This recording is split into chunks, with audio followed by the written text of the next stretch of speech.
Hai guys, selamat berjumpa kembali di channel novel populer viral yang keren ini. Sebelum mengikuti kelanjutan kisah Dev atau Chen-Ping yang semakin seru dan mendebarkan ini, mohon bantuan kalian untuk subscribe, like, komen dan share video-video yang ada di channel ini ya. Saat ini admin ingin menghadirkan kembali kisah perintah Kaisar Naga ini dari awal, yang akan admin sajikan 5 episode pada setiap uploadnya. Bagi kawan-kawan para pecinta novel PKN ini yang ingin menyimaknya, selamat menikmati.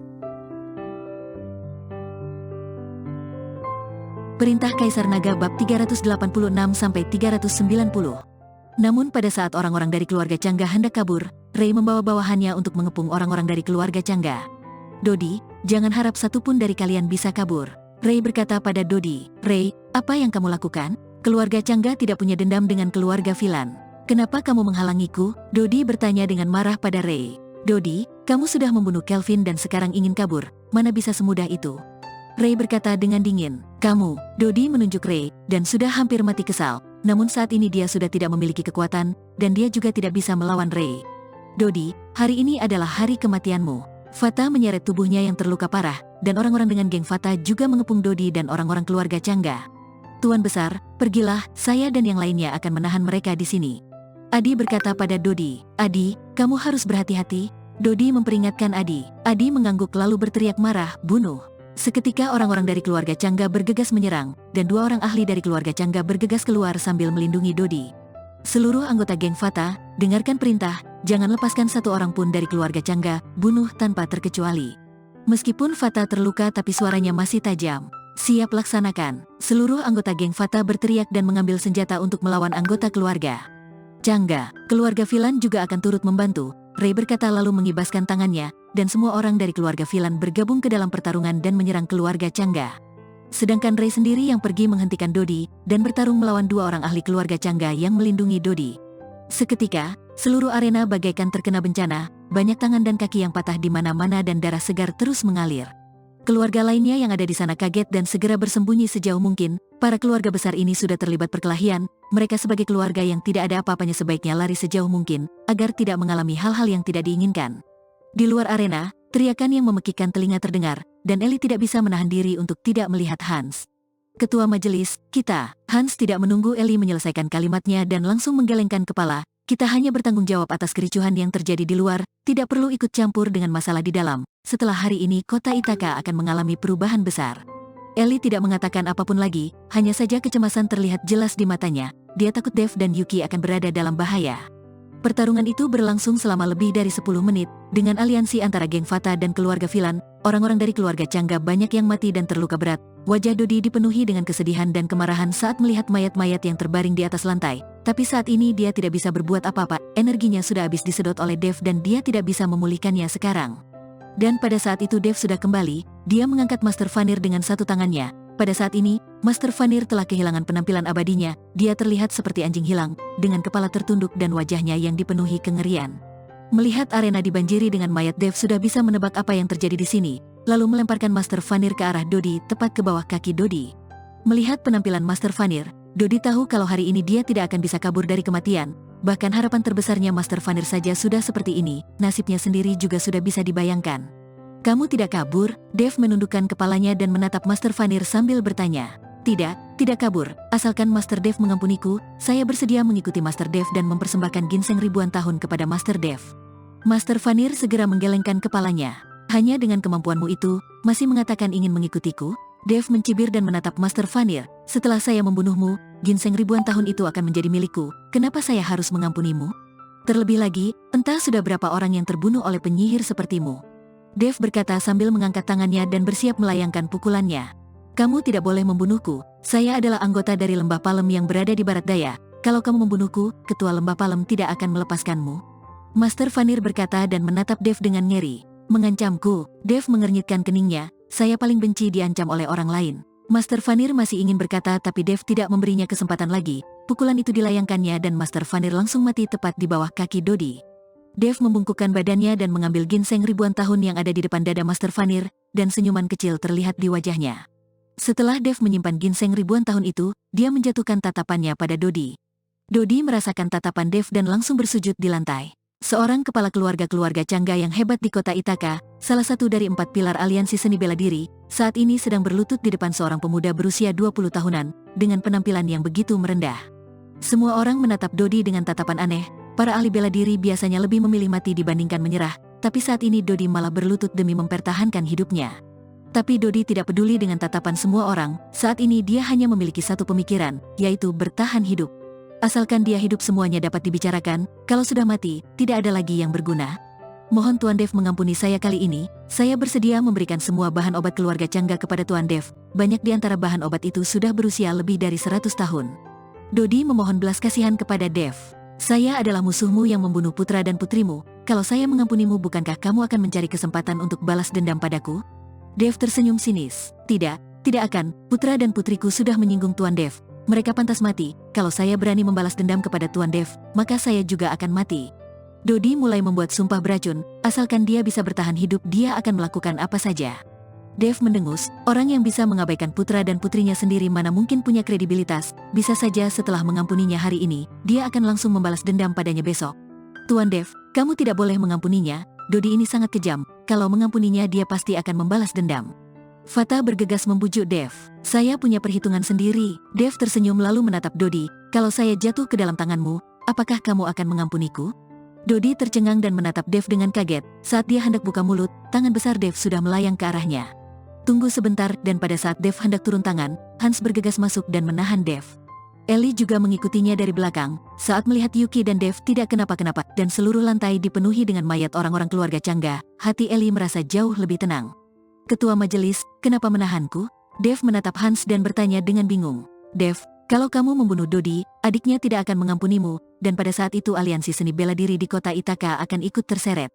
Hans berkata dengan serius, adiknya. Dev mengernyitkan keningnya dan tidak tahu siapa adik Dodi, dan setelah Ray mendengarnya dia juga berkata dengan kaget, bukankah Dennis sudah lama meninggal?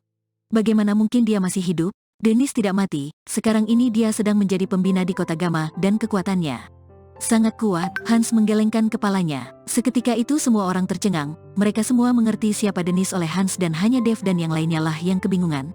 Hahaha, kamu tidak bisa membunuhku. Kalau kamu membunuhku maka adikku pasti akan membalas dendam padamu dan membunuh seluruh keluargamu. Dodi yang sejak tadi berlutut seketika melompat dan tertawa bagai orang gila. Dodi, jangan terlalu puas dulu. Dulu demi menjadi kepala keluarga Cangga, kamu memaksa adikmu pergi dan mengutus orang untuk membunuhnya. Walaupun dia tidak mati, dia juga tidak akan membantumu membalas dendam, bisa saja dia malah ingin membunuhmu. Ray berkata pada Dodi dengan dingin. Dia boleh membunuhku tapi kalian tidak bisa, karena bagaimanapun kami adalah saudara kandung. Kalau kalian membunuhku dan menghabisi seluruh keluarga Cangga, adikku pasti akan membuat kalian membayar harganya. Dodi berkata dengan bangga, sebenarnya dia baru saja mengetahui kabar bahwa adiknya masih hidup, namun bisa menjadi pembina di kota Gama. Kekuatannya pasti sangat kuat, dia pasti tidak akan menganggap keberadaan kucing dan anjing seperti ini di kota Ithaka. Kecil Dev mendengus saat melihat Dodi yang merasa bangga, dan setelah tamparannya melayang, kepala Dodi langsung hancur dan berserakan di tanah.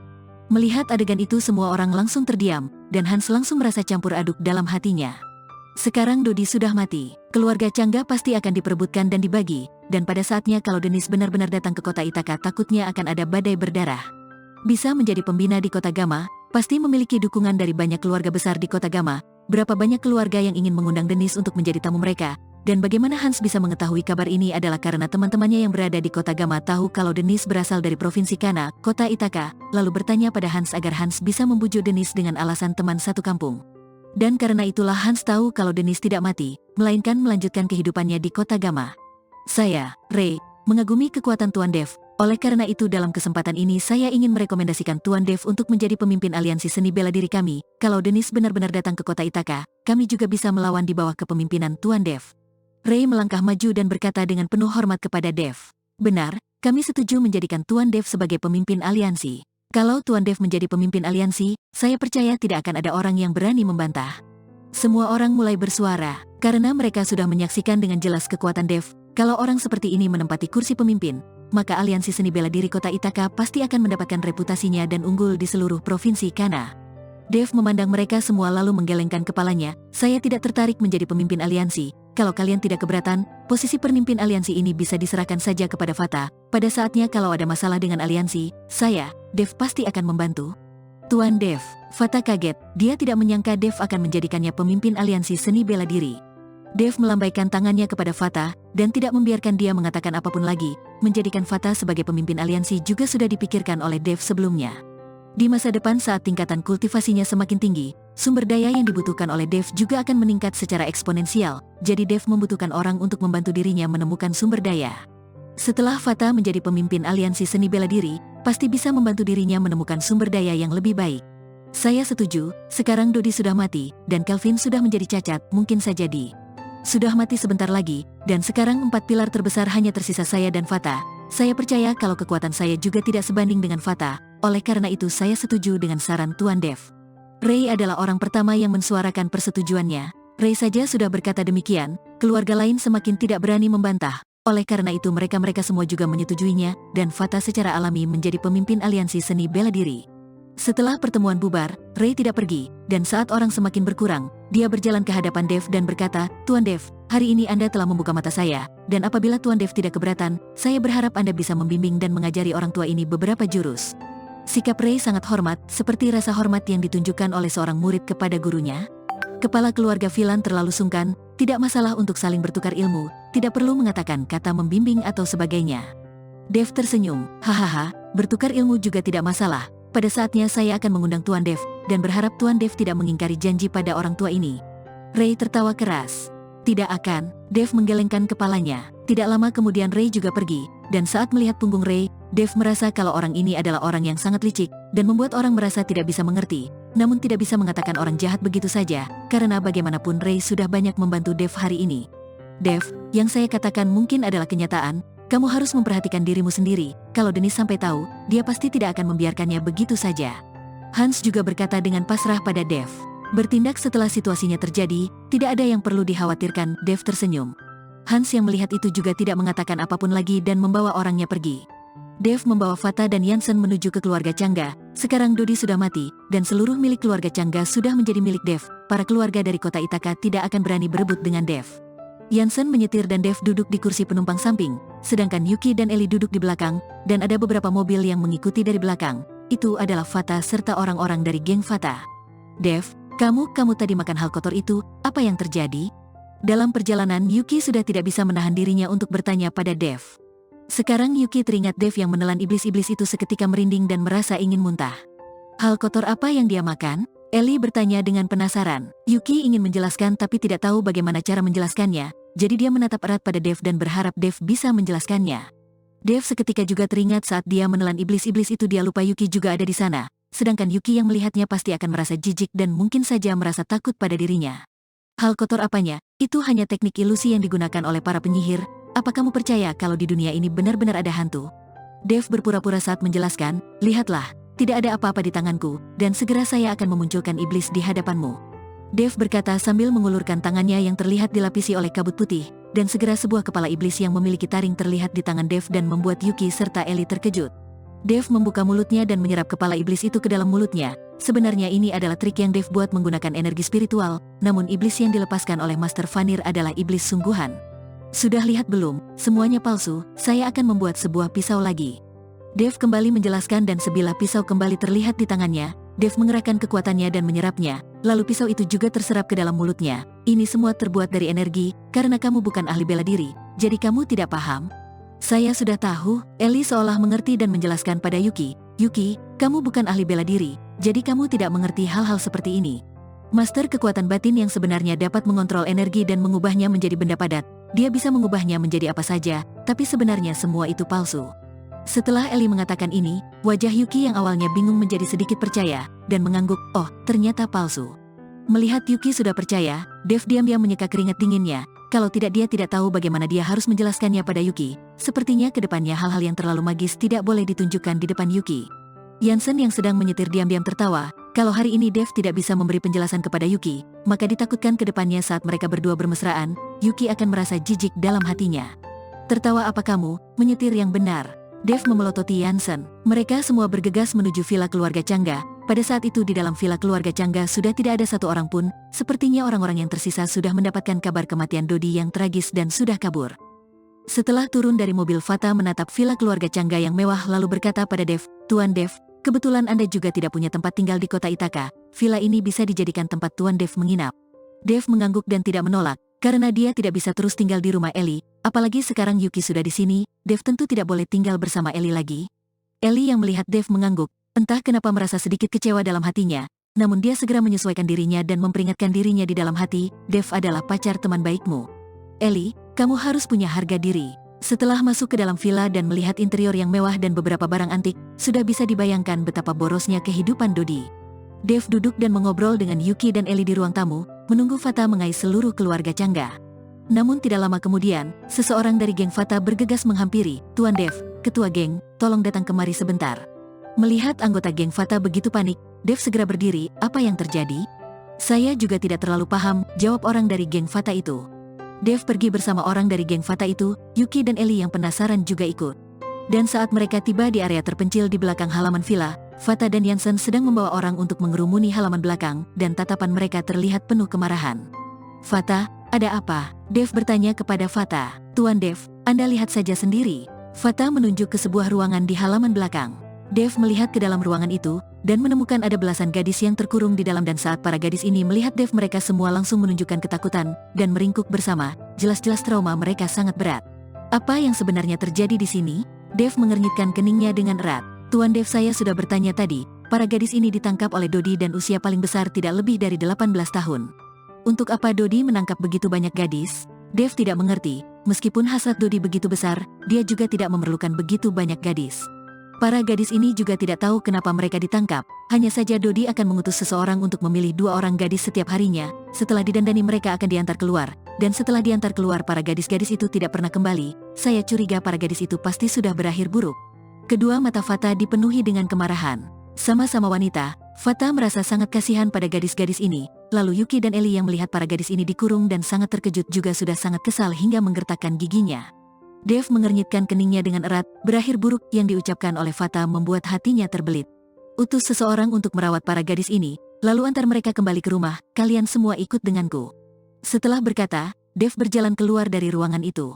Dan di tengah halaman, Dev memejamkan kedua matanya dan mulutnya mulai menggumamkan mantra, dan tangannya tiba-tiba menyapu di depan matanya dan saat Dev kembali membuka matanya ada sedikit cahaya merah yang terlihat di dalam matanya. Dev menyapu sekeliling villa, dan pada akhirnya tatapannya terpaku pada sisi barat daya yang berada tidak jauh.